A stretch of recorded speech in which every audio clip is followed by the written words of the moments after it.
We have a very special guest on today's episode of the True Transformation Podcast. Her name is Meg Jacoby, and she is the reigning world record holder for Hyrox, one of the hottest new hybrid fitness racing events. She's also the reigning world champion for the Deka Fit Mile, a spinoff from Spartan Racing. If you have not checked out hybrid fitness racing, I would highly suggest that you get it on your radar because it is a great next step or second adventure after you get in shape. This is what we tell our clients in our True Transformation program. Lose the weight, get healthy, build a sustainable lifestyle, create a permanent transformation, and then the world opens up to you. You have so many options at your disposal when it comes to fitness. Meg happens to be a mom, so she's very relatable in the sense that she has a crazy schedule. She's got to handle business. She's got to handle her kids' needs. She's got to handle family needs, and she's also got to train to be a world champion. Meg set the world record in Anaheim, California this past Hyrox season, which also happened to be her first full Hyrox season. So she was a rookie, came in, took Hyrox by storm, set the world record, and then also managed to come in second place in the world championships. She had a hard-fought battle, and she came up just short, but she crushed the season as a whole. I think it's a pretty unanimous decision across the board that she was Rookie of the Year and probably Athlete of the Year in many people's brackets. So I was fortunate enough to have her on the podcast today to discuss not just Hyrox, because we do get into Hyrox racing, some strategies, how she plans her racing, how she does the obstacles, all that cool stuff. But I was actually really pleasantly surprised to talk about fitness, to talk about parenthood, to talk about being a good example for your kids, getting over the mom guilt of working out, how she balances it all, and just her mindset around the importance of fitness to be a great human being. And so this conversation was incredible, and Meg is an awesome person. I'm excited that she's a new friend of mine and a new connection in the fitness space. So it's Hyrox race here in the Novak House. I'm actually going up to New York City this coming weekend, June 9th through 11th, 2023, to compete in two races back-to-back. I'm going to do the doubles Hyrox with my team member, Ryan Callan, and I'm also doing the solo race the day after. Kind of wish they had flipped that around and done the solo first so I could really put it all out there for the solo. But you know what? Hey, good things don't come easy. So everybody's going to be on the same playing field. I'm excited to partake. But there's no better guest to have on during Hyrox race than the reigning world record holder for Hyrox. So if you are interested in Hyrox, or if you're just interested in hearing how a badass mom gets in shape and stays in shape and becomes a world record holder, well, this is the podcast for you. Before we jump into the interview with Meg, I just want to shout out our sponsor, ButcherBox. ButcherBox is a lifesaver. If you need more time and you don't have extra hours in the day to meal prep or go to the grocery store, or if you don't have a local butcher where you get high quality meat, ButcherBox is the answer. If you go to butcherbox.com/true, you can actually get free, free ground beef for a year. Now, I'll just tell you right now, ground beef is my favorite source of protein, hands down. I think it tastes the best. I think you can combine it with so many different things. If you really think about it, ground beef in tacos, ground beef with rice, ground beef with potatoes, burgers. I mean, what am I missing here? Chili. You can do so many things with ground beef. So if you're interested in getting your nutrition dialed in, but you've just been struggling to get things lined up with your schedule, meaning going to the grocery store, making sure you have healthy food in the house, ButcherBox is a great resource. So go to butcherbox.com/true. You can use code TRUE. You get 10% off your first box plus free ground beef for a year. I mean, it doesn't get any better than that. If you're someone who's trying to lose weight, trying to get in shape, or you just want to make this whole fitness thing sustainable, a part of your identity, you got to get your meals right. So ButcherBox can help. Go to butcherbox.com/true and check them out. Okay, now we get to the good stuff. Let's sit down with Meg Jacoby and figure out, how do we become a badass mom and still be in shape? Yep, here we go. Okay, yeah. All right. So how heavy is the Go Ruck pack that you have to wear? I think it's only 14 pounds. So okay. anytime I do anything weighted, I always do at least 20 pounds. So it won't be that bad, but I'm like, and especially because it's a women's double. So that means it's women's open weight. Just because obviously I do women's pro, that feels much easier for me. So, so I feel like adding the weight vest just kind of like is just going to like kind of balance everything out a little bit. So it'll probably feel kind of similar other than like pushing the sleds and stuff. But yeah. The Go Ruck is nuts. I did the Murph on Monday. Yeah. And I have the same vest that I guess it's like the Rogue vest or whatever that everybody wears. And I didn't bother to weigh my vest before I did the Rogue or before I did the Murph. And afterwards I was like, that was brutal. I did it like 50 minutes. I was like, that's really slow. Like I thought I'd be able to do Murph in like 30 something, right? Because I'm training for Hyrox and I'm like, I can do that. Well, I put my vest on my scale afterwards. It was 50 pounds. Oh, I was like, that's why my biceps are about to fall off. So did you partition it? And if you did, how did you do it? Yeah, I did partition because I tore my bicep in 2019 doing a Spartan race. So I'm like super, cautious with going too crazy with pull-ups. So I did sets of 10. So I did 10 pull-ups and then 20 push-ups and 30 squats. And I just kept going like that for 10 rounds. I've done it like a bunch of different ways. So last year, and I should have like actually logged my time and like did it on the site, because last year I did a 20-pound vest. I partitioned. So I did 5, 10, 15 for 20 rounds, but I did it in 32 minutes. That's badass, dude. Strict pull-ups too, because I wasn't doing CrossFit then, so I didn't even know how to do a kipping pull-up at all. Yeah, I don't even know how to do a kipping pull-up. I've never. Yeah, I'm scared I kind of get it now. But then this year, just because I was still in Europe Monday, I didn't have a vest, so I did it. I did the 100, 200, 300 this time, and I didn't even really time myself because like my running felt a throat. Like I did not feel, but my pull-ups, like I think I kind of did it like EMOM style. So I did like 10 pull-ups every minute. And I did it basically 10 minutes. So, and then like we just hammered the push-ups out in sets of 20.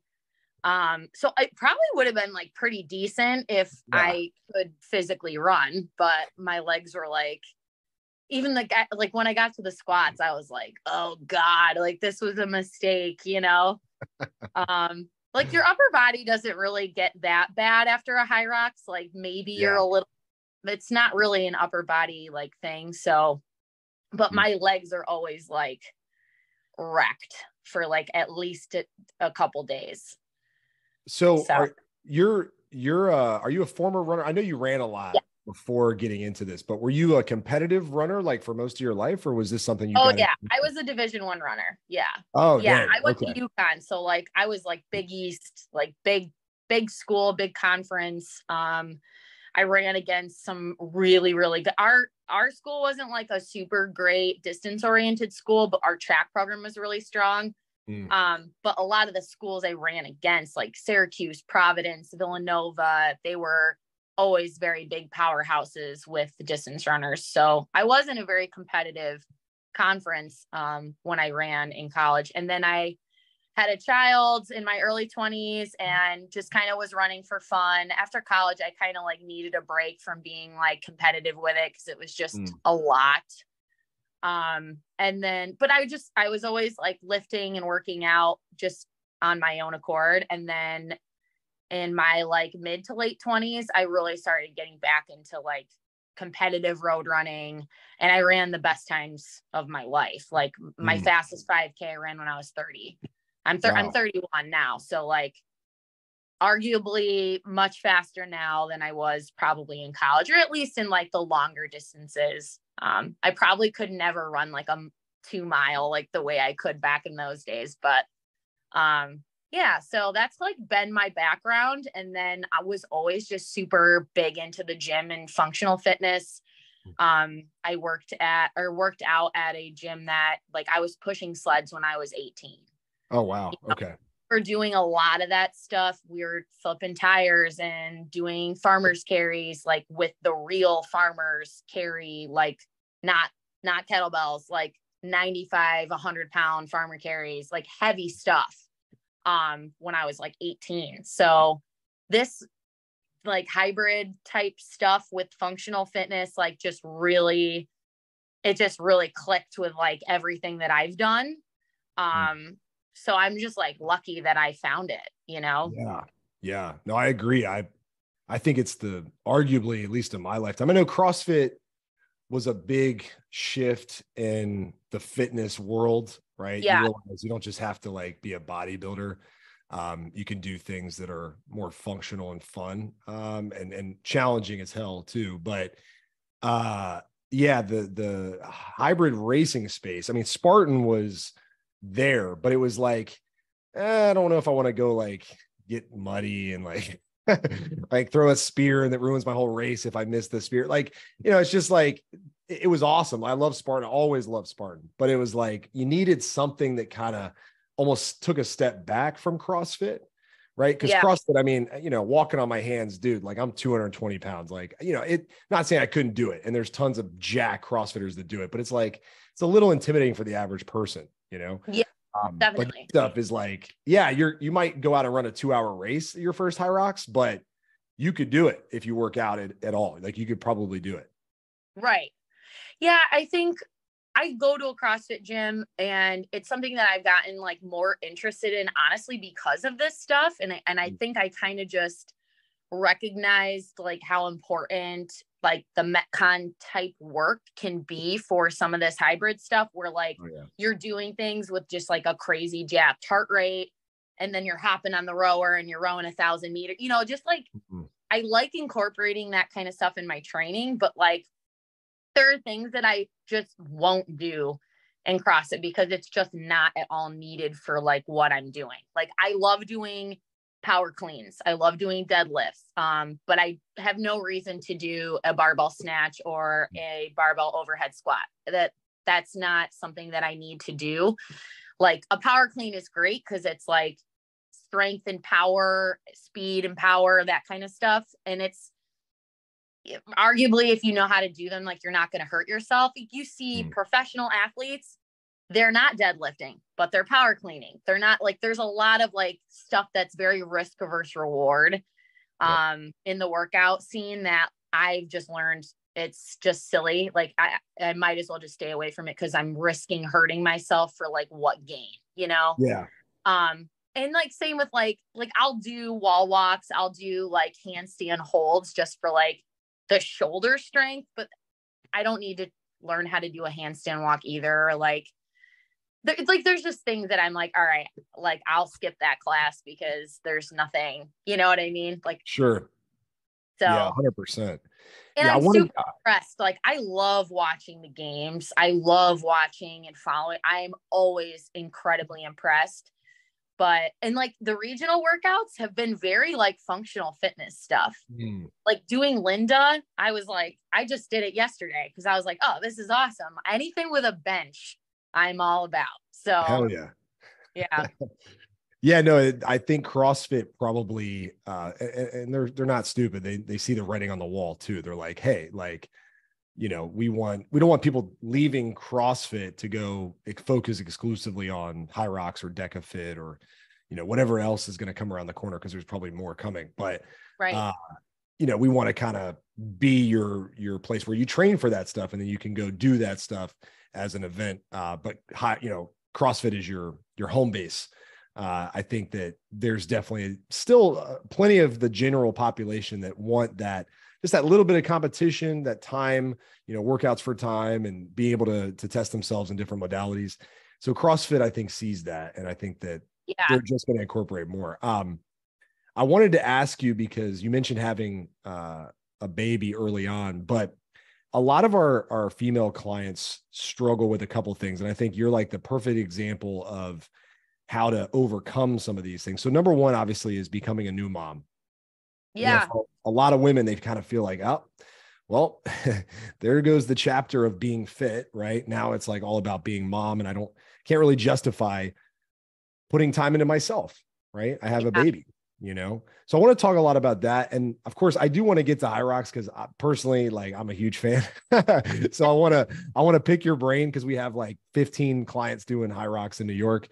And I'm doing it, obviously. So I want to selfishly ask you all about it, and especially your mental preparation for stuff like that. But yeah, I want to talk about that. And then I also want to touch on, a lot of women will get in shape. Okay. And they diet down, they lift weights, they do all the right things, but it's like a black and white type of thing where it's either you're trying to lose fat and you're trying to get in shape, or you're kind of like doing nothing, right? Or very inconsistent.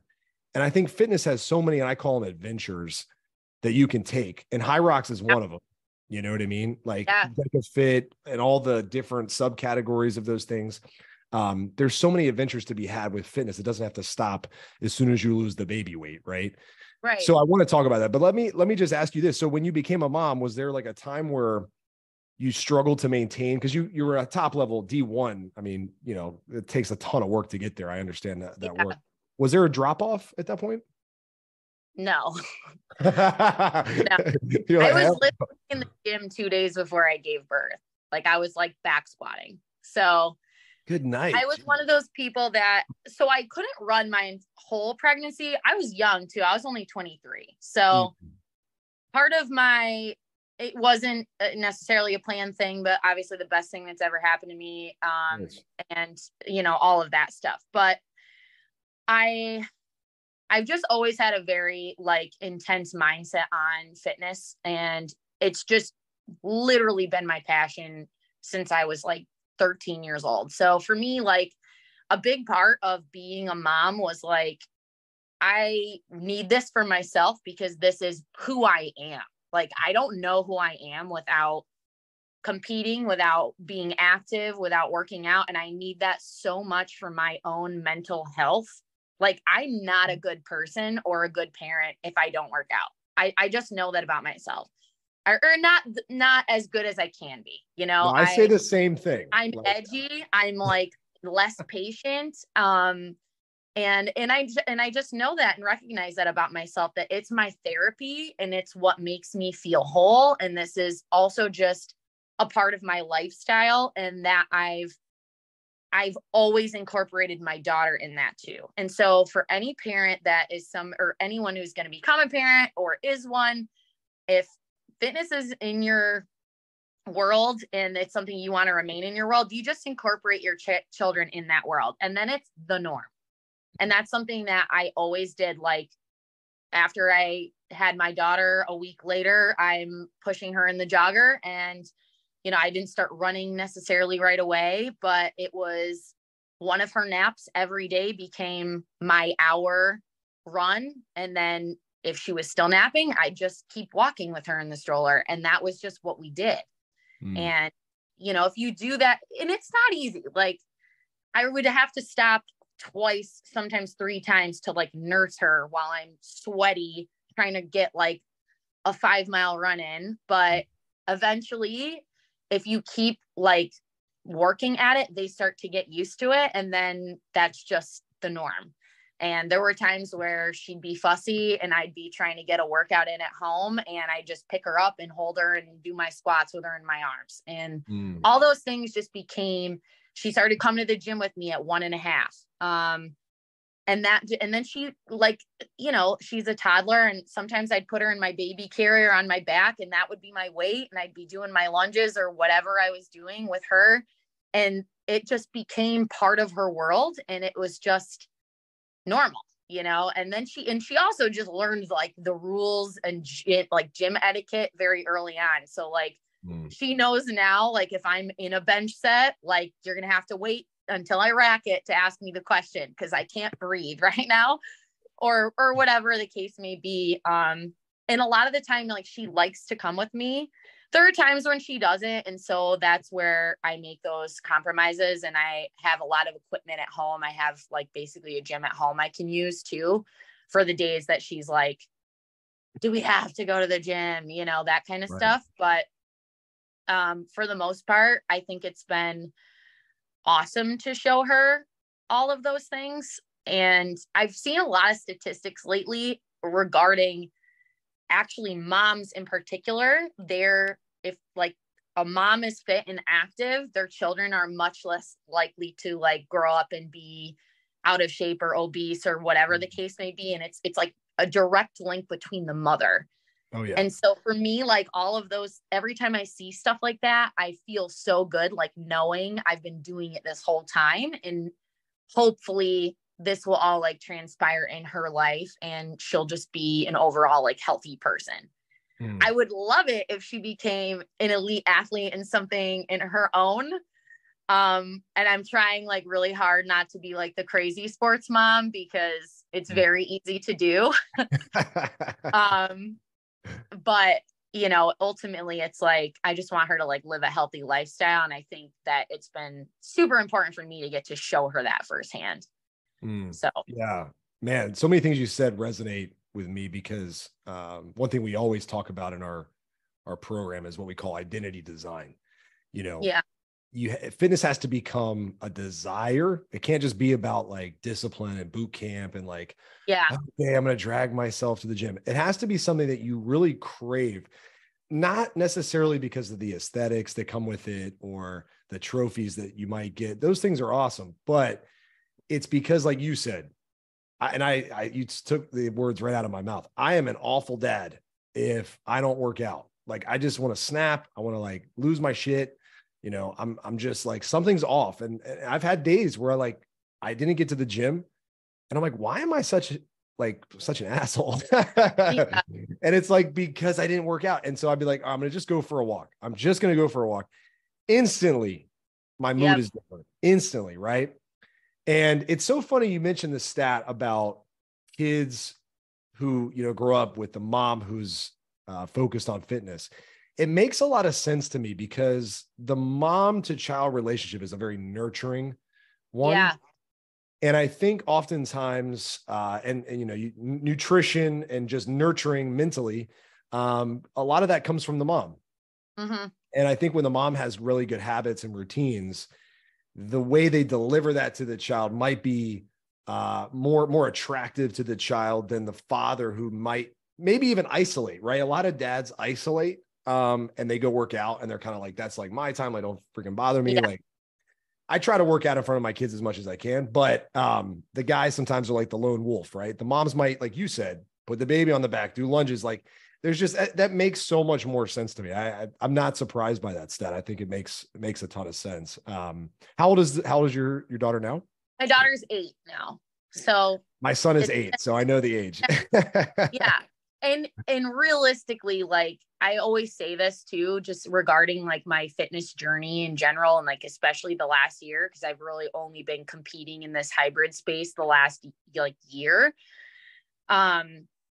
She's made a ton of, I'm not making any sacrifices. This is my dream. This is my goal. This is all about me. You know, this is what I want to do. This is my choice. Like, so for me, like, working out twice a day or 3 times a day, not doing as many things socially because I have a big workout to do the next morning or whatever. Like, those are not sacrifices for me. Like, this is like, I couldn't have imagined this would be happening for me, that I'd be like having a professional athletic career at 30, almost 32 years old. That's not something that 4 years ago, 2 years ago, that I would have thought would have happened. She makes a lot of sacrifices, because there are times when it's like, no, we can't go to the park because I have to go to the gym to get this done. And you just have to understand, like, we're going to make compromises. And there's going to be other days where, even though I have to do something, I'm going to put, like, you're going to be first, and we're going to go do what you want to do. And you know, that kind of thing. So, but finding the like balance of those two as a parent, I think moms have to do it a lot more. And I'm not trying to like discredit, but I do agree with what you're saying. I think, and just from what I've seen, like, I think men tend to get more of that time. Like, okay, they go to the gym and they have their time. Sure. And moms at home playing more of the support role. And I think I see that I'm seeing that a lot in the hybrid like world. A lot of the women I'm competing with, there's only a couple that are moms. A lot of them are single. And then on the other side, like the men, a lot of them are married. A lot of them do have children and families, but their wives are more of the supportive role. So they get to have that, athletic career. And on the other side, it's like the women, like not very many men want to be the support role. Like it's just like dynamics between men and women. So it's been really interesting, like kind of seeing that. And because I'm a single parent, so I don't have, like, it's just me, and my support role comes from my parents, or, her dad's very, very involved, and we co-parent super, super well. So him and his fiance have been incredibly supportive of this for me. Thank God. Because otherwise I don't know like how I'd be doing it, Sure. So yeah. It makes a ton of sense. I also say, I probably put a little bit of blame on the fitness industry too, because for a while, I think women oftentimes, they need to see examples of how getting deep into fitness is going to improve their life, right? They oftentimes think like, oh, that's not for me. You know what I mean? Like lifting weights, like, oh, that's a guy thing. That's going to make me bulky. Right. Or, running is going to I'm going to lose my butt or whatever. And it's like, not necessarily, you know what I mean? Like not necessarily. And there's a lot of other factors that go into these things. And I think that speaking from, my perspective, like my wife recently has gotten really into like working out. Right. Like to the point where like, it was funny. We were joking around the other day. She was like, I think I'm becoming like a fitness chick. And I was like, what do you mean? And she's like, I'm going to go to the gym and take a shower at the gym. And I was like, oh shit. Like, all right. So like, you're on point. So, but it's one of those things where from my perspective, now I need to like really step up and make sacrifices for her to be able to go work out. Cause we have 2 boys. And, I'm a crazy sports dad. They play 4 sports at once. And it's like insane. Every night is sports, literally. So like my workout time might have to change, I might have to get up earlier or like do it later or like, okay, instead of eating a 40-minute lunch, I'm going to go work out. Right. And so like, I totally understand. But I think from the female perspective, there's been like this, I don't know, this thought around like, ooh, it's not all for me. When in fact, like if you go look at the women who do CrossFit, like, I mean, their bodies are insane, like they're not like, like, I don't think anybody's like, ew, like, you know what I mean? It's like, damn, like that's impressive. You know what I mean? Yeah. And I think a lot of women want that, but they just, it's the gender roles. Yes, there are certain things that women are way better at than men and vice versa. But when it comes to fitness, it's like, it's kind of low hanging fruit for everybody. You know? Like there's no like gender, like, I hate the like female diet or like, it's like, maybe, but most of it is very, very general neutral. Like everybody can take part in it. You know what I mean? Yeah, definitely. Definitely. I think from what I see is like a lot of the people that message me regarding a lot of this stuff, it's like they feel selfish. And I'm definitely like an all-in parent. But one of the biggest things that I said, for me, like becoming a mom, like I don't feel selfish about working out. I mean, there are times where you're like, oh, I'm sorry. Like, I know this isn't what you want to do. So of course I feel like a little of the mom guilt in regards to that kind of stuff. Or like now with traveling a lot, like my daughter's kind of getting like, she gets bummed out. She's like, why do you have to go? So you do have like that mom guilt to some degree. But I don't think children should change our lives entirely. Like, I don't feel like my entire world should be revolved around my child and I give up everything for her. Like, because that's just not realistic either, or like not healthy either. And I wouldn't be happy, and I wouldn't be as good of a mom, most likely. So for me, it's kind of like your children should be like enhancing your life in a positive way, but they also like, the world shouldn't revolve around them either. Like, that's not like necessarily a healthy way to like raise a child either, you know, like, Yeah. there are times where like your kids need to know, like, it's not all about you right now. Like, I got to go do this, you know, like, you know what I mean? Like, yeah, you create a lot of narcissists if you do that. right. It's like, and I think it's also super empowering for me as like a single parent to be able to show her like, hey, I'm strong. Look at what I can do. Like, you can accomplish anything, like those types of things. And just being that example. Like, I think we tell our kids, and we have this like thing, and even my parents, like everyone's parents probably said, like, you can be anything you want to be. But as a parent, like, am I a living example of that?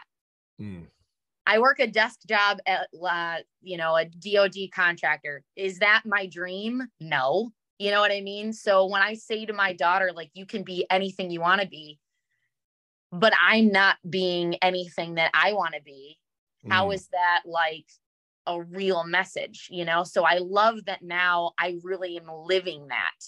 So when I say it to her, it's authentic. It's like, I am doing what I've dreamed about doing, you know, and I'm doing something that I was, you know, you're trying to become a Division I athlete. Well, like, everyone's dream is to be a pro athlete and all that. Yeah. Like, if you're at that level, and I was never like good enough to be a professional runner or anything like that. So finding like this space now and like having this opportunity is like, it's really kind of like a dream come true. And so it just feels like authentic. Like I'm really living the message, and I'm trying to, you know, show her, and the lessons I'm trying to show her about being strong and winning and losing, and how to do it gracefully, and how to not give up. And, you know, when it doesn't go, like, I just came in second at the Hyrox World Championships.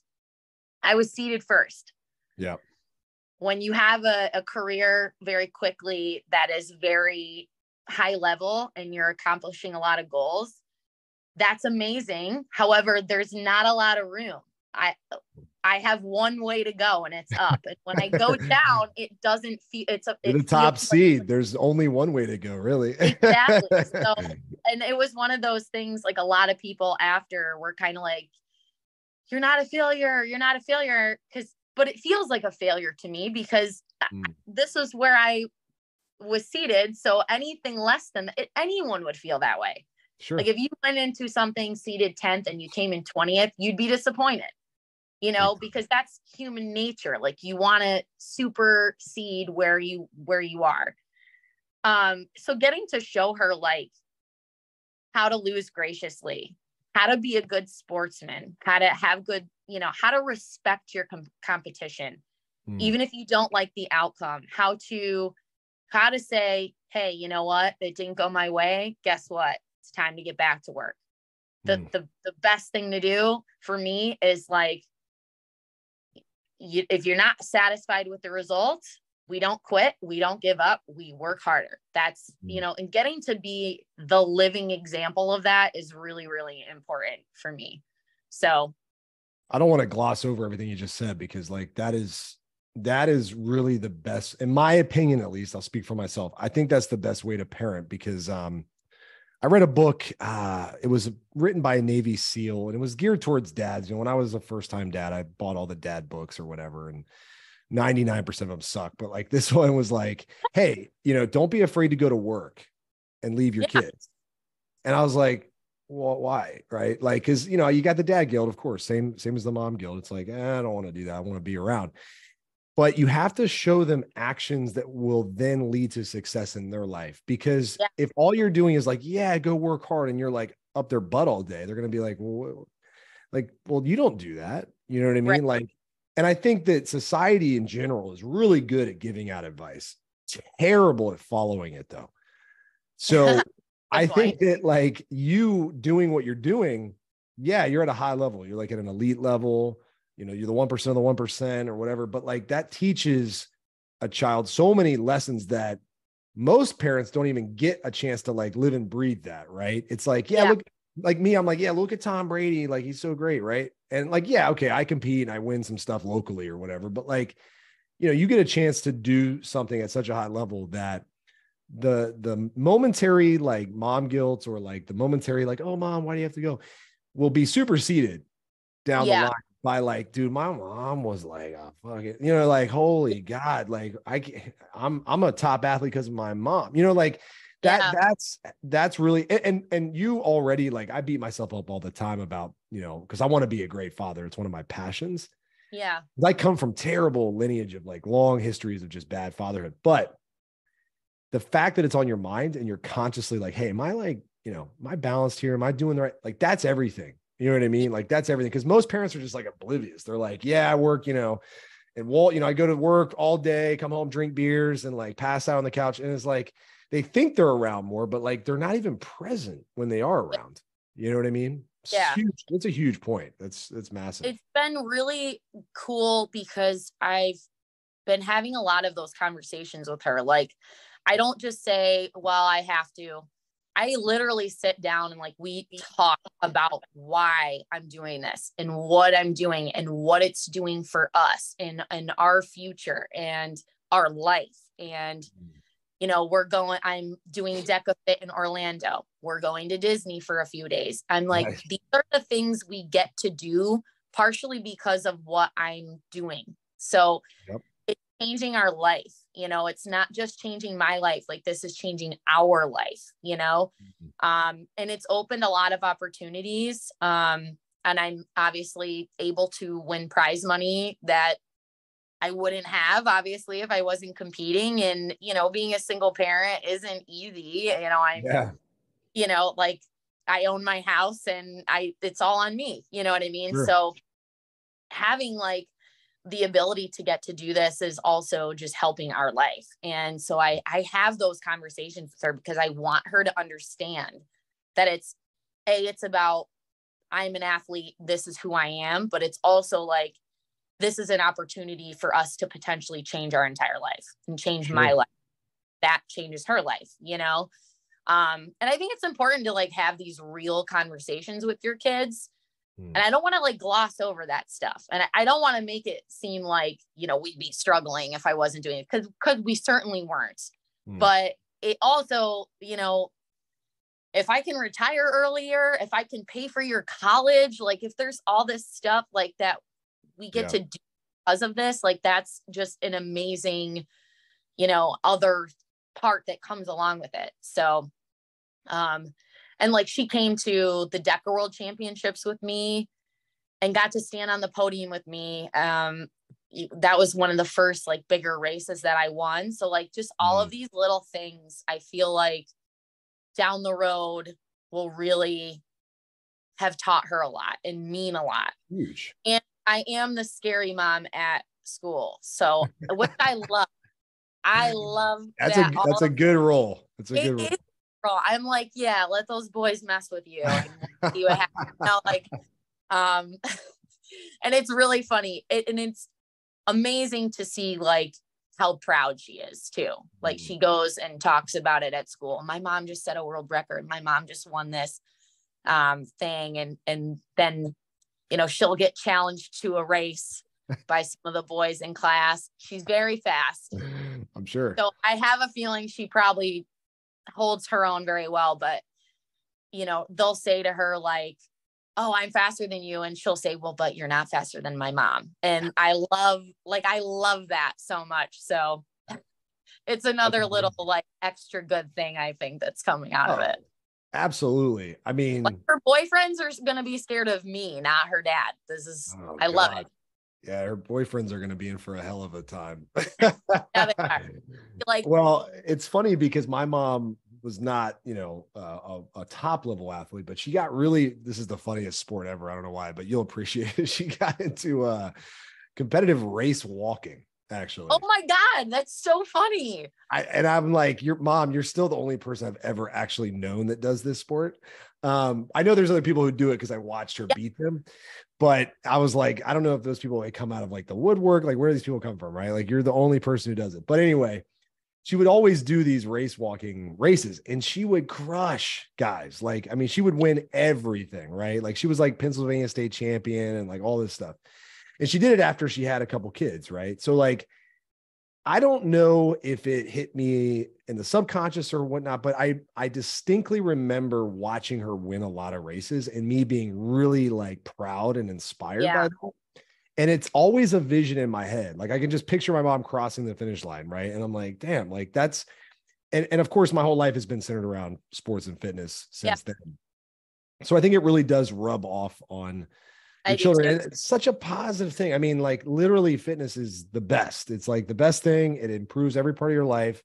It's healthy. You know, you probably live longer, you look better, you feel better, like all the things. Right. So it's like, there's so many parents out there who are, you know, good parents, but their habits and routines really suck. And it leads to kids really struggling. It's like, hey, worst case scenario, your kid's going to be like freaking healthy, dude. Like that, that's awesome. You know what I mean? Like that's a huge win.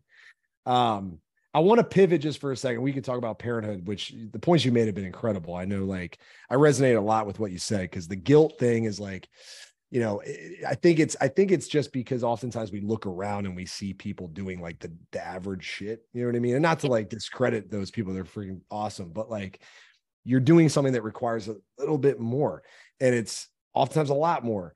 And there's just like, you know, there's just this call to like, oh, I just want to make sure. I think it's a balancing act, right? It's like just a reminder almost of like, hey, I got to make sure that they're good. But anyway, it's just because you care. That's like, so I say like my boys get, you know, you'll appreciate this too. Like they love sports, but they get nervous before like championship games, right? And I said, you know, that's such a good thing that you're nervous. You know why? And they're like, why? Because it means you give a shit. You know what I mean? Like I don't say shit, but you know, I say you care. And I think the same is true with this. Like the mom guilt, it's just because you care. You're an awesome mom. Right. Like that's, if you didn't have any guilt, you'd be like a, you know, crazy psychopath. Like, oh, I have a kid. Wait, okay. Anyway, so let's talk about Hyrox, because all right, this is like Hyrox, just from a personal perspective, is like now my biggest nemesis. I've created this villain, right? That I'm like, all right, I'm going to overcome this Hyrox thing. Truthfully, your times would embarrass mine. You know, I'm almost ashamed to admit that I've never done a Hyrox under 115 because your times are insane. That's like really solid. It's solid, but I'm a competitor. My claim to fame as of now, and this is not about me, but just so I have a little bit of credibility having a conversation. I did compete at Deka Worlds. I finished in 8th in my age group, so it wasn't great. It was one of my worst races. But currently, the 2 male division for Deka Mile, I think we're ranked like number 3, me and my partner. So like we're heading in the right direction. We're not top 15 status yet, but Hyrox is a different animal. And a lot of our clients are like falling in love with hybrid racing because they lose weight, right? We put them through a process, they get in good shape. And they're like, oh, well, dude, now I can run. Like, I want to do this. Right. Yeah. So I'd love to know, like, Hyrox for you, is that like do you feel like that's your strongest race? Like, cause you do the Deka stuff, you do the other stuff. Is that like your thing? Is that like your specialty? No. This is really interesting. I do think it is probably, but just because it has like the longer running. So obviously with my background, that definitely anything with running in it is going to be a strength of mine, just because that's my background. So I know how to feel, I know how to train, like all of those things. I actually have only done last year, because my whole story with all of this is like, I barely found out about it before the season started. I trained for like 6 weeks. Like that was crazy. That's nuts. In having learned about Hyrox and starting doing Hyrox training, I learned about Deka, but I snuck in 1 Deka mile before the cutoff. So I done 1 race at all. And then I ended up winning the Deka mile and setting the world record at the world championships. Damn it. That's crazy. So I did. So then I recently done a few months ago, I did 1 Deka strong. And I think just having like a big Hyrox base, I was not expecting it to go super well, but I went under 13 minutes. So for the male side, that's like, if you're under 13. Oh, that's insane. My best time is like 13:40. I think. Oh no, I got 13. Yeah. 13:40 in my last one. So I was very happy with how that went. but I kind of feel like the Deka Fit is actually probably going to be my strongest event. And I might even be stronger in that than I am in Hyrox, just because my best distance is 5K. I've run, I'm a 17-minute. I've run sub 17 minutes for 5K. So that's like very much my strongest like running event. And I feel like Hyrox is more like 10K, 15K feel.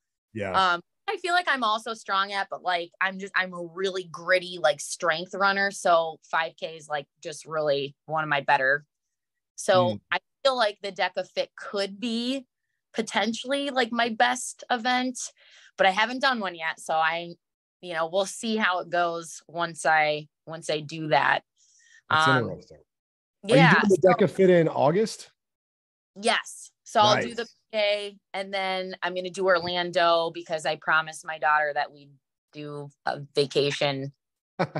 We're going to Disney next month. We're in Orlando. I got sucked into going to Disney. Well, I heard it's adult paradise too, so you'll be all right. Yeah, I think it'll be okay. But so Deka Fit. Okay. So Deka Fit's probably going to be your strength. So, cause I came into these sports, with just a strength background, right? Yeah. With running Spartan races. And what I realized early on is like, just cause I could like my best 5K time was like 18:30, right? So it wasn't slow. It was just like, it's not world class, but it's good. I'm a very big guy, like to be running out there. Like I look like a bodybuilder running. So, what I realized though is running, just because I could run good for a 5K, running compromised is really where I've had to like bite the bullet and be like, oh my God, this is a different animal.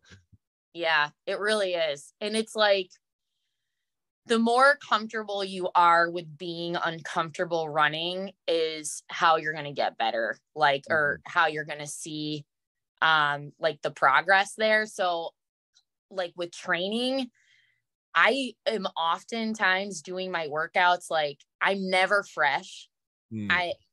Cause you want, like, I feel personally like there are days where I feel amazing and that's great. And you want to have those days, but there are also days where I'm sore as hell I did legs the day before. And I'm trying to do this 70-minute Hyrox workout. And I'm trying to hit like sub 6-minute pace for these 1Ks. And I think it's important to feel not great during them too, because it creates an insane mental strength.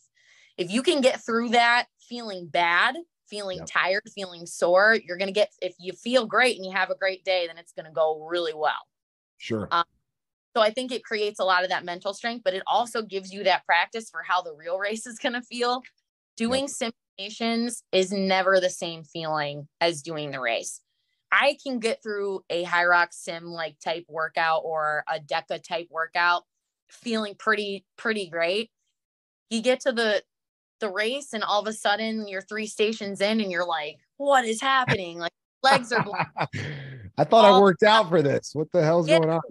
So I think it's kind of important to like have both of those feels, but doing a lot of work compromised is just how you're going to keep getting better at that, you know? Now it makes tons of sense. And I mean, like today, for example, we did a 70-minute, or whatever, as many rounds, a wrap is what, I don't know, as many rounds as possible. It was 800 meter runs, but in between all the work stations known to man. But it was in the heat. So it was like 90 degrees outside today. So we did it all outside and I was like, oh my God, I'm going to puke. Right. And it was like, but in my head, I'm thinking, okay, this is good. Because when in New York, there'll be at least some air conditioning. It'll still be humid, but like, whatever, like this is going to set me up for a good environment next week. But yeah, the mental strength thing is huge. You have the world record still, right? Because the world record did not fall in Manchester. You lost to another mom who's, you two are just like, the most shocking moment for me was realizing, first of all, how fast once you do the race and then you watch pros do it and you're like, oh yeah, that's insane. Right. And then you go, oh wait, that person's a mom. And by the way, the woman who won just had a kid like like 8 months ago or something. I'm like, oh, okay, I'm going to go jump off a cliff. But yeah, it's insane. But you set the world record in Anaheim, which was you're the first woman to ever be under an hour, right? Yeah. Yeah. So walk me through that, because going into that race, you didn't have a lot of experience with Hyrox. Was that your second one that you ever did? No. So 1, 2, 3, 4. I've done 4. Okay. Time. 2 were championship races. So where you're like, if you watch the Worlds, like we're on that grid format, so everything is done there. Yeah. So basically half of my races were done in that type of format, which aren't really typically set up for you to have fast times, because you have to do like instead of like a long 200-meter farmers, you're turning 10 times. So much shoulder fatigue. That's hell. It sucks. I was watching the live stream going, God, that is so the turns are the worst. I'm like, this is terrible. And I was particularly pissed at myself about the farmers, because I never break. And I was like, you broke. I saw that. Going on? Like, I was so mad. Even the announcers were like, oh my God, Meg broke. Like, that never happens. And I was like, something must be, just extra slippery or challenging or something. I don't know. It got enough chalk on my hands, and like my hands were so sweaty. I just couldn't and I picked them up real quick. It was just like a drop and then like reset. But I was particularly unhappy with how that went. So 2 of my races were on that type of format. So, and I had done pretty good times on those, like arguably, close to my best. I had broken the record twice this year. So I actually broke it in November in my second race ever. And then it got in by another woman who ended up not racing at the Worlds. She's from Sweden, and she had a lot of health stuff going on. She and I heard about that. Yeah, she and I have the world record together in the women's doubles. So okay. Yeah, so technically I have 2 world records, so that's pretty cool. That's awesome. Yeah, breaking an hour is just flat out nuts. Like solo, like doubles, I'd be like, all right, I think I could break it doubles soon, probably like in the next year. But like solo, oh my God. Like, I'm like, dude, that's a lot of that's insane.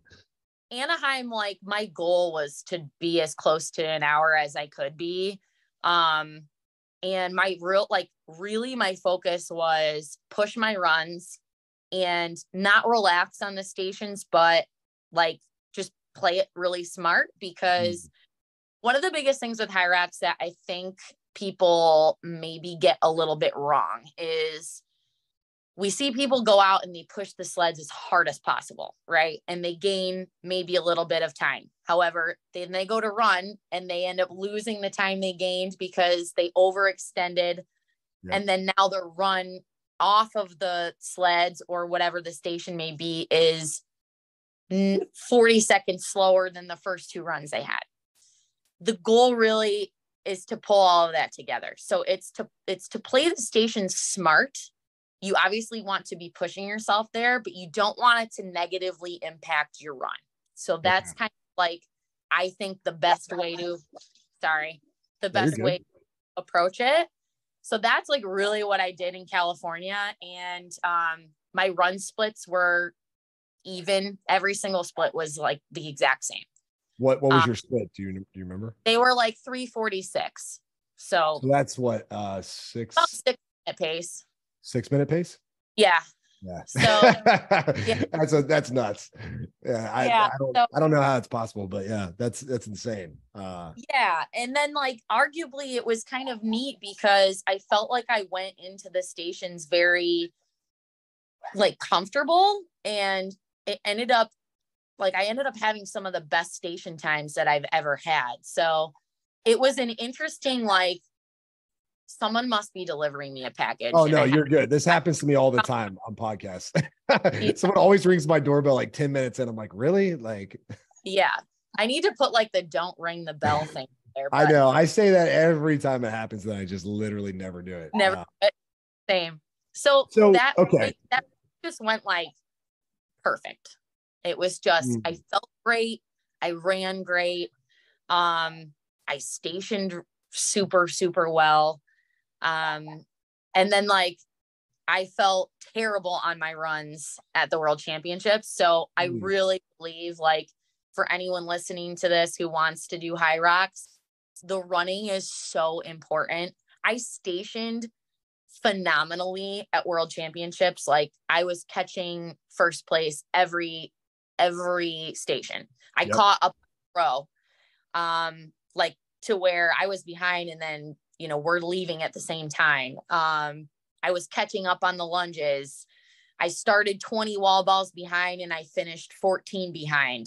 So I was gaining on all of the stations, but I just didn't have the legs that day for whatever reason.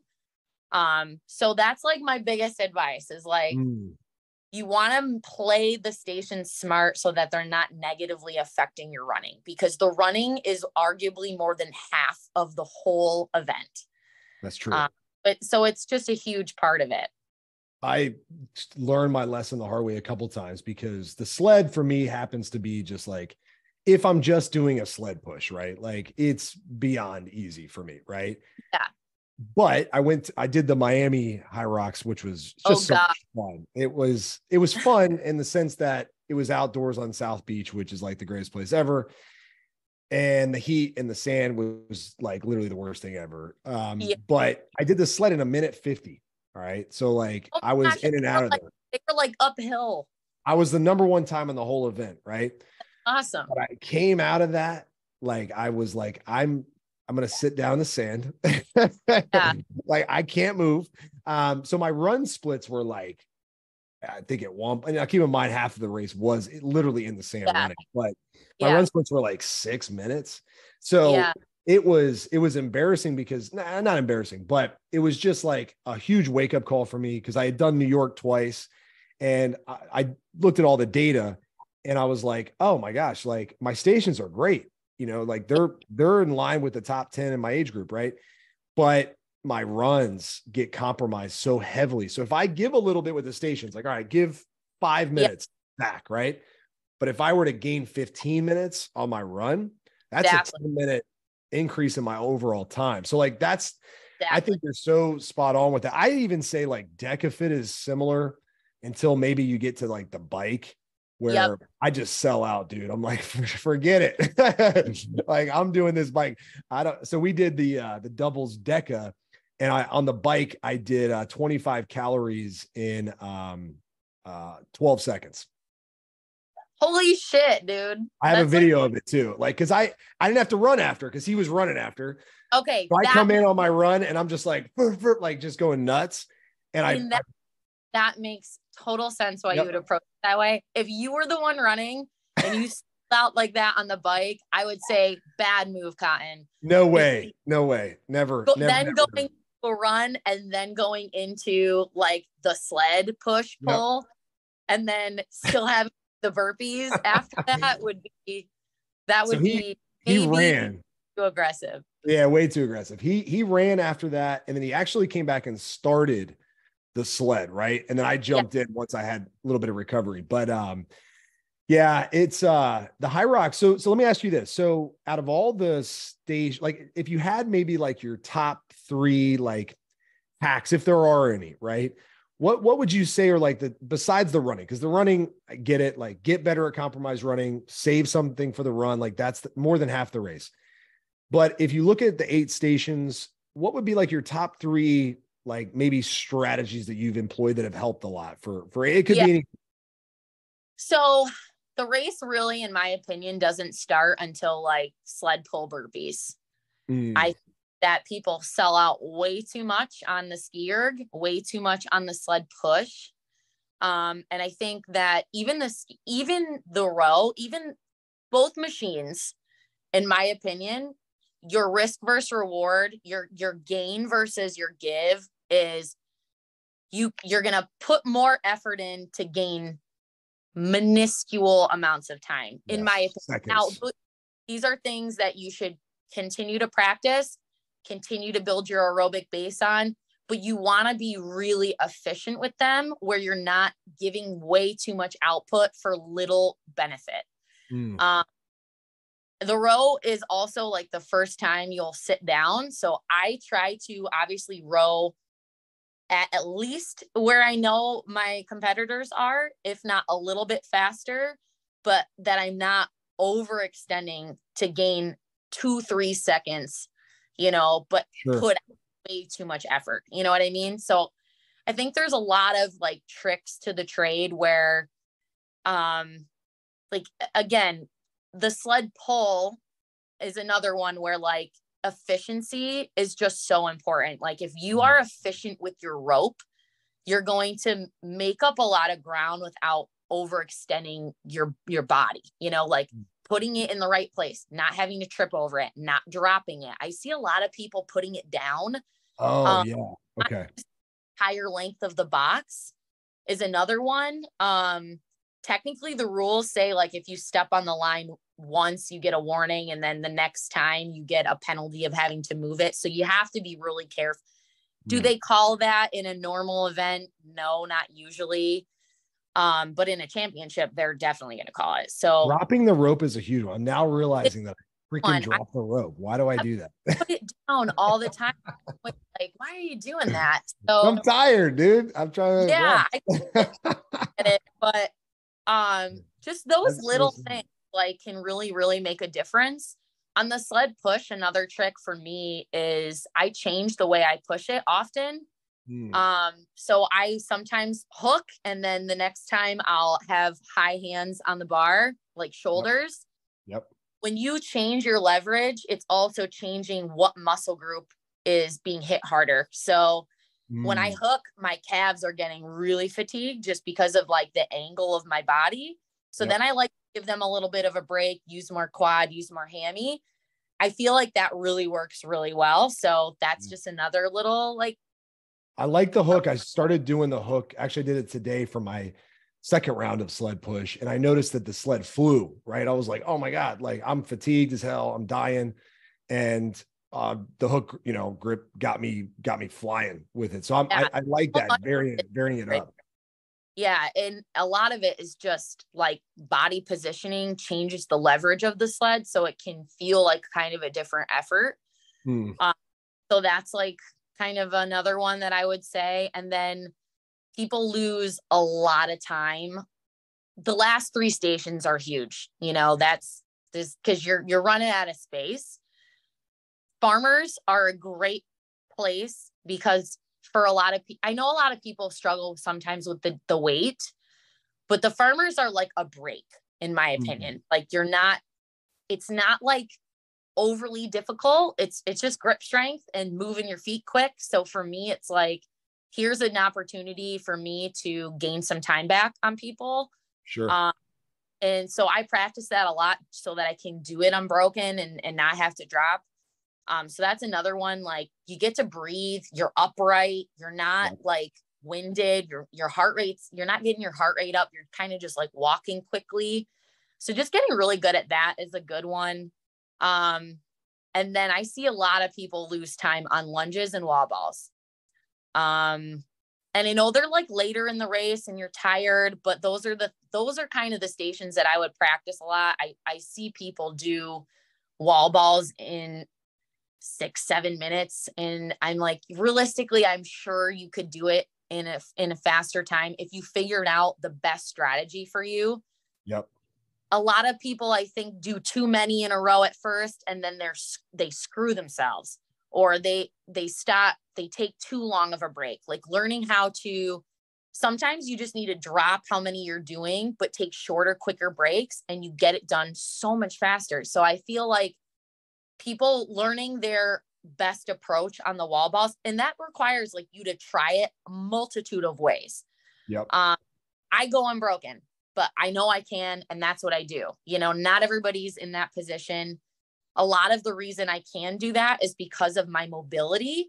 I use the like elastic energy from the bottom. So I get in that real low, deep, crazy deep squat, and I'm bouncing, and I'm not using a ton of muscle to do that. It's just like the reactive from the bounce. Exactly. Yeah. If you can get to that point where you can do them that way, it saves a ton of leg fatigue. Yep. So, and just like learning, like keep the ball high, try to catch it on the way down if you can. Like all of those little things are time savers. But I think a lot of it is just like, if you can't do them unbroken, which most people can't, figure out how many you should do in sets. Try to take small breaks. You know, you're going to save a lot of time doing that. Yeah. I tried to do it unbroken. I got to like 60 in New York. And I was like, and then I heard because my kids were there and I heard them screaming. I was like, all right, I'm going to take 5 seconds and I'm finishing this shit. And I went 60-40. 60-40 was good. That was tough though. I mean, afterwards I was struggling. I know are we good on time? Cause I'm trying to keep tabs on your time. Okay. I don't want to, we don't have to get too deep into the woods on this, but I know in terms of nutrition, is there anything you do like strategy wise before a race like this? Like, do you have like your go-to, like, this is what I eat, these are the electrolytes I take? Like, do you have like cause I know a lot of people, I even personally have tried to really dial this part in. But I'm still feeling like it's a little bit like, I don't know, I do something slightly different every time. Right. So is this something you've mastered or is it something you still kind of play around? It's funny because I kind of thought I had mastered it. And then I was cramping like crazy on the farmer's carries. Really? Yeah. Like I couldn't move my legs fast.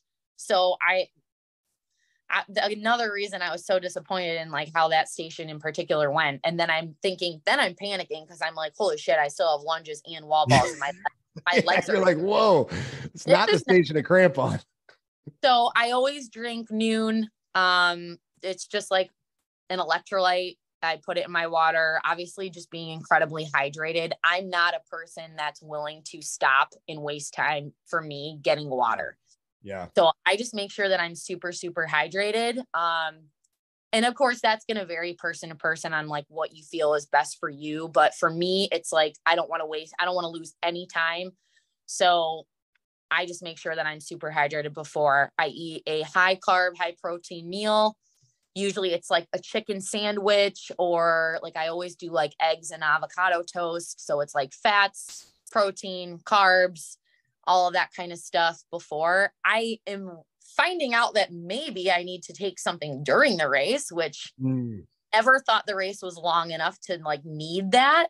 That's only an hour. Like we're not talking a marathon, or I never even took nutrition when I would race half marathons. So I'm like, okay, a half would take me like an hour and 20 minutes. This is like an hour for me. So I would never have thought that I would need just different energy systems maybe, right? Because it's like you're lifting weights, you're running, you're doing plyometrics, a lot of things. Take something like a goo or something like that. So that's something I'm probably just going to test out going forward. And if you're a person who's doing this for an hour and a half or even longer, I would suggest trying that out in practice because it might be really beneficial. Sure. Like the longer the race takes you personally, the more necessary something like that might become, So I took honey and water in Miami because I mean, I was sweating. I was outdoors in the 90-degree heat. Like, I mean, it's like I had to, but I get almost nauseous when I try to eat something during the race, right? It's like my body's moving. I'm like, I don't want to eat anything. Like maybe pour a little water on my back, but like, I'm good to go. Like, I almost feel like it hurts me more than it helps me. But in New York, in September or October, whenever it was the end of last year, I cramped up so bad on lunges that I literally was looking at my wife at the end of one of the strips. And I'm like, I said, I can't go anymore. I'm done. Right. And then I just somehow worked my way through it. I don't know how, but then the rest of my race was screwed because my legs were cramped so bad. So I was like, I think next time I don't know if it's overhydrate or what, but like, the cramping is a fear, for me. It's tough. Yeah, it's not a good feeling. It's not fun. Luckily it happened on lunges. I only had to run and do wall balls, but I was like, oh my God, like the cramps were so powerful. I was like, I couldn't even bend my leg for a while. I just stand there with this damn thing on my back. Yeah. I'm like, is this going to go away or am I like literally done? Like, I don't know how I got through it, but it's like, so the electrolytes and so most of your nutrition is done before the race. What is your, like, are you a pretty clean eater? Like, do you take your nutrition just as seriously as you take your training? Yeah, I do. I have a sweet tooth. So for me, I'm going to like waste calories, it's going to be on like ice cream. So Sure. I eat very clean. I kind of ended up just realizing how hard, like I used to meal prep on my own, but just with the amount of volume I'm now doing, I ended up getting a meal prep service, and it is a lifesaver. Like they come frozen, so they last. So if I don't use them and I have the time to meal prep fresh, I will do that. Sure. Or I kind of do like a combo of both, but it's been a lifesaver having them. And then I don't like track macros, but I do have like kind of like a set number that I do try to like make sure I'm hitting, because I don't want to be losing weight, and it would be so easy to do that. Sure. And you know, I think that there's that happy balance of like, I'm very big on like, you need to fuel your body. So I try to hit like 4,000 calories a day. And Damn. just are you training twice a day right now most days, or is it just once a day? 2 or 3 times sometimes. Wow. Yeah. Cause I saw your program, Rich is a buddy of mine. I saw the program that you guys put together, and I was like, holy hell. I was like, all right. There's levels to this game. I gotta work out twice a day. I easily put 20 hours, maybe more. That's incredible. I mean, people always joke around and be like, oh, if I had the time, no, you freaking wouldn't, because it is hard to train a lot. Like, even like people say, oh, if I had the time, I'd be like, dude, do you realize, like, for me, I do fitness for a living. And it's like, for me right now, it's like one hard workout 4 or 5 times a week, right? For Hyrox. Some of it's running, some of it's compromised. Like yesterday was sprints and blah, blah, blah. But then like 3 times a week, I'll do like my aesthetic training, right? Like, just like, want to keep my muscles, whatever.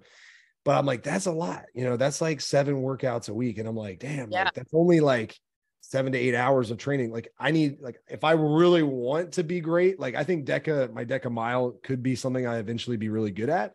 Like I have to train more, It's just a nature of the beast. If you want to be great, you have to do it. Like, I was just curious about nutrition though, because your counterpart on the male side, Hunter, I've talked to him about his nutrition, and he eats terribly. He's like, I drink all the time. I drink orange juice for breakfast. I'm like, what the hell? He's drinking right now. He's still in Europe.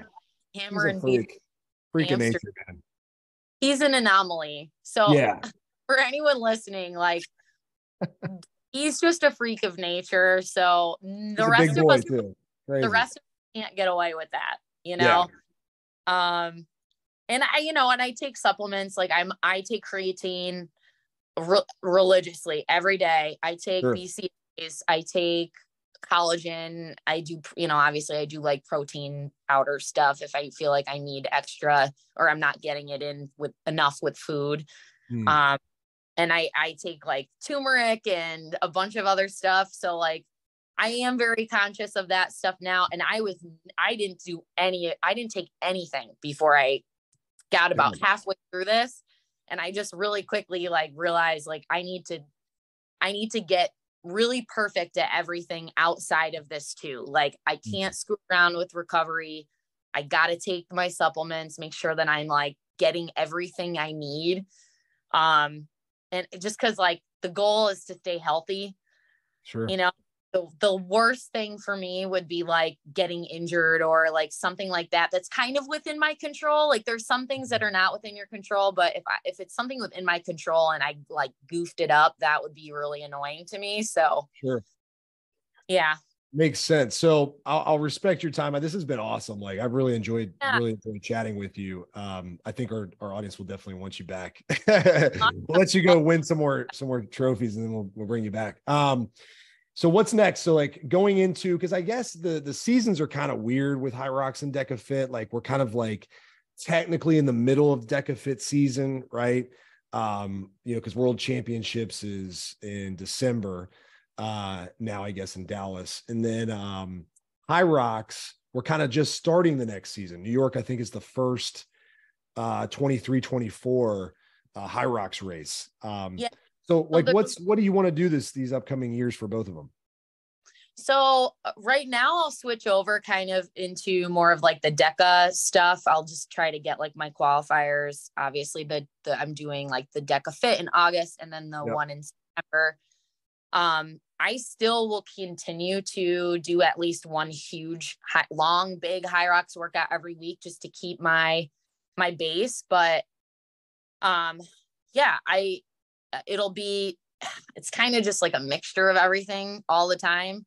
It seems like, because I'll have to get a qualifier for Hyrox in the fall to make sure I'm on the board and all that. And that'll be like simultaneous with Deka stuff happening. So it's kind of just keeping everything like pretty fresh. But in the off season this summer, like I definitely want to get back to like my conventional strength training. That's something that's really hard to maintain at times, like doing, especially once you get closer to big races. It's like you have to really micro focus and get very specialized. So I'm looking forward to like really hitting the barbells hard again. I love doing that. I'm a total gym bro. So it's so good though. It's probably why you're less likely to get hurt, because, you know, people who run a lot, and I, you know, speaking from the opposite and coming into running, it's like, I think part of why I've avoided any catastrophic running injuries, besides your usual, like learning how to run again injuries, is because I'm strong, you know, and I lift weights all the time, you know, and I keep my strength going into like even the Hyrox. I'm still lifting heavy, you know, a week out or whatever. So yeah, it's super important. I guess, so my question was, what are you going to do? So it was, what are you going to win? What are you going to win in the next year? If we talk a year from now, what does that look like? I'm trying to win everything. Hell yeah. Yeah. So you'll be Deka Mile champion repeat, right? Because that you were Deka Mile champion. Yeah. So yeah, my goal for Deka is to be at world championships in all 3 events in the elite. I'll probably be on a team of some sort in something too, just like for fun. But yeah, my goal is to at least podium and everything, and obviously try to win the mile again, because I want to be, you know, repeat champ. But yeah, and then just like going into the Hyrox season, when you come in second, I needed to win. Well, hey, you know? Now you got a place to go. You last time you had no room. It was like you either maintain or you go down. Now it's like, all right, well, I love Lauren. I love the women I compete with.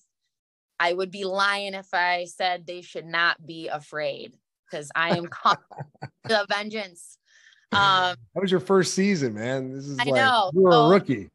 Yeah. So, and I've learned so much. Like every race, you learn so much. So, you know, I knew right after the race, I was like, I knew exactly where I made mistakes. You know, I'm very, very self-aware, and I'm, you know, like, I messed up here. I should have done this. I should have did that. So now it's just like rookie season is over, and it's just buckling down my own strategy, you know, just how I race the best, like locking it down, doing it every time, you know, and not letting anyone or anything else like stop me from doing that. Sure. And just, yeah. So the goal is to like win as much stuff as I can, I guess. You're not first, you're last. Hey, first, last, Ricky Bobby, you know? That's awesome. Hey, so I know you got sponsors. Would love for you to plug them if you want to, and then let everybody know where they can connect with you and whatever else you got going on. Yeah. So Powerlift is a protein drink. It's awesome to have, because it's like you don't need a scooper and a scoop of protein. Also, if you do any US races, they are a Hyrox sponsor as well. So check them out. I'm also sponsored by Driven Nutrition. So that's where I get all my supplements. If anyone wants codes for discounts, they're in my bio on my Instagram, which is Meg Jacoby. And that's kind of where you can see the most of me. And I do Hyrox coaching. I know you do Hyrox coaching, so not trying to steal. I don't do any Hyrox coaching. I do not do any Hyrox coaching. I let my clients follow my my workouts to some extent. I kind of dumb them down a little bit, not dumb them down. It's the wrong term. I go, hey guys, I'm crazy. Don't get hurt. Here's what I would probably suggest you do. But no, I would love to push people your way for Hyrox coaching. I don't do any of that. I do weight loss, body transformation. mindset transformation. But no, I don't mess with. No, I'm not qualified yet. Gotcha. Well, I also coach, and Awesome. I'm also sponsored by Go Ruck. So if anyone needs a weight vest, a sandbag, a sand ball, I have codes for that. And I love, like, not to be like, I'm not saying this because they sponsor me, but I've loved the equipment that I have from them. So it's legit stuff, and it's very durable. So I need to get a Go Ruck sandbag. Mine got used as a as something to hold down a piece of equipment in our backyard, our trampoline. So that got destroyed over the past year. But yeah, I need a new one because I'm actually using my RAM to practice my lunges, which that's not fun, but it kind of does two things at once. Helps me with my Deka lunges and helps me with my there you go. Hyrox lunges, which are god awful. But yeah. Anyway, well, those, love the sponsors. The drink Powerlift, right? Powerlift, they're awesome. Those guys, actually, I think the guys, I have a bone to pick with the dude at Powerlift because I would have been podium in Miami with my doubles partner if the Powerlift guys decided not to run, but they were in our age group and they got third and we got fourth. I was so pissed. I was like, damn, bastard, supposed to be working. That's hilarious. Yeah. The damn 35, you're in the younger age group, but I'll be 38 this year. But the 35 to 39 age group is a bitch, man. Oh my God. Those guys, it's like so annoying. I'm like, I thought there'd be less guys in this, but I feel like it's the most. Yeah, right. No, it probably is. Never wanted to get to 40 ever before, but now I'm kind of like, maybe it'll be slightly easier. A lot of the elite men that do Hyrox are 35 plus. So yeah, Kent's in there. Dave Megita's in there. Megita's my guy down here where I am in DC. Nice. But, he's a good buddy too. He's a good guy. So yeah, he's a family guy. He's a good dude. Yeah. Good dude. Anyway, Meg, well, thanks so much for taking almost 2 hours here. This is amazing. And I'll meet officially in person next weekend at New York. So I'll see you there. I can't wait. On Sunday. So I'll be there. I'll be there both days.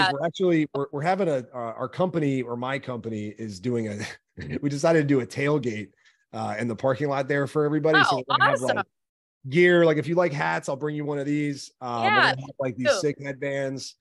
So we'll have a ton of cool stuff. Awesome. We'll connect in person. This podcast will be out early next week, so everybody who's doing Hyrox can listen to this and get pumped up and stuff. But this will be good. So I appreciate it. Sweet. Awesome. Well, I will see you there. All right. Take care. Talk to you soon. That wraps up today's episode. Thanks so much for listening to the True Transformation Podcast. And don't forget to check out Butcher Box. My kids are absolutely over the moon with these chicken nuggets. You can get chicken nuggets for a year plus 10% off your first box when you go to butcherbox.com/true and use code TRUE, TRUE, at checkout. Go check them out. They're great friends of mine, and man, they have an incredible product. Excited for you to check out their meats, their nuggets, and just make eating healthy that much more convenient. Until next time, life moves fast. Make it count. Talk to you soon. Peace.